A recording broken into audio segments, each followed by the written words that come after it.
Neem Chowk Chausima Vaishali. Singing by Usha Yadav. कैले हैया लालसुई हो मोदी सरकार जी दहेज बंद कैले हो भैया।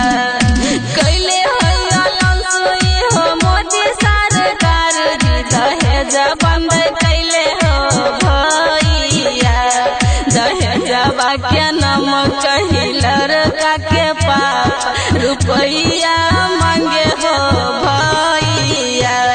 दहेजवा के नाम कही लड़का के पापा रुपैया लुटे भैया। रुपैया लुटे भैया। दहेजवा मांगे भैया। रुपैया लुटे भैया। दहेजवा मांगे भैया। दहेजवा के नाम कही लड़का के पापा रुपैया लुटे भैया। दहेजवा के नाम कही लड़का के पापा रुपैया लुटे भैया।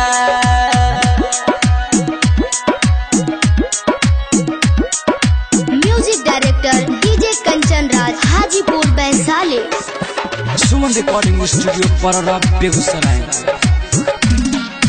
खोजे संस्कारी लड़की आज्ञाकारी दहेज के बीमारी भैया।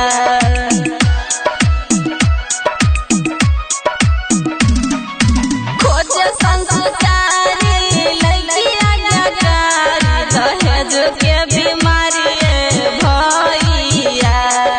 खोजे संस्कारी लड़की आज्ञाकारी दहेज के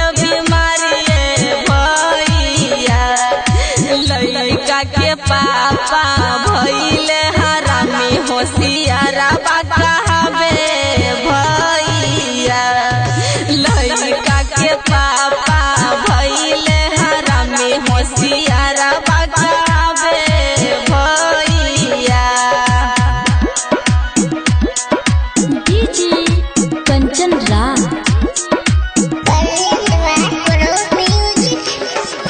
नीम चौक चौसीमा वैशाली। बेटा के पढ़ावे नौकरी लगावे घुसवा दे के भैया।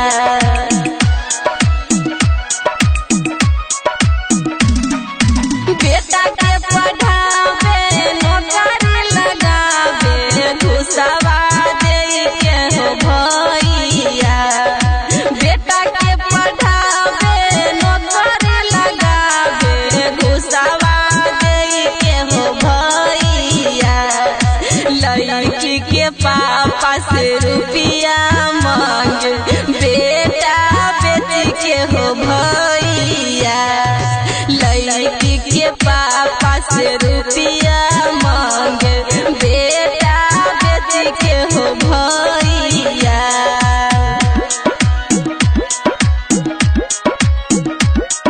Music director DJ Kanchan Raj Hajipur Vaishali. Singing by Usha Yadav. रहले नहीं घरवा रुपैया खोजत गरा दहेज खातिर करेल झगड़ा।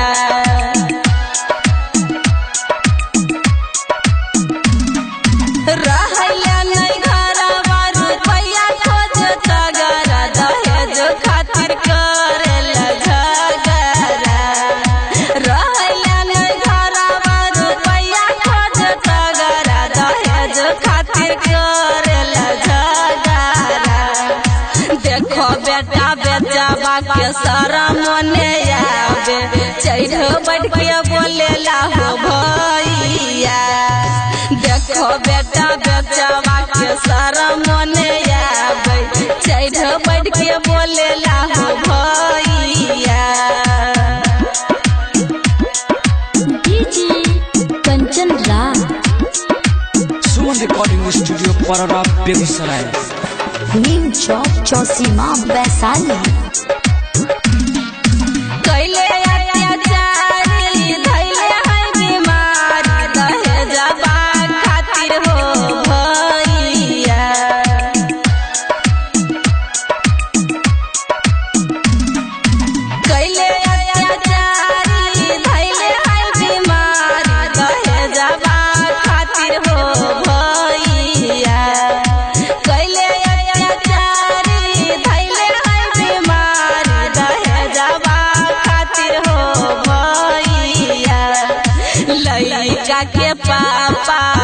बनल छै कसैया इज्जतियो न करे हो भैया लइका के पापा बनल छै कसैया इज्जतियो न करे हो भैया।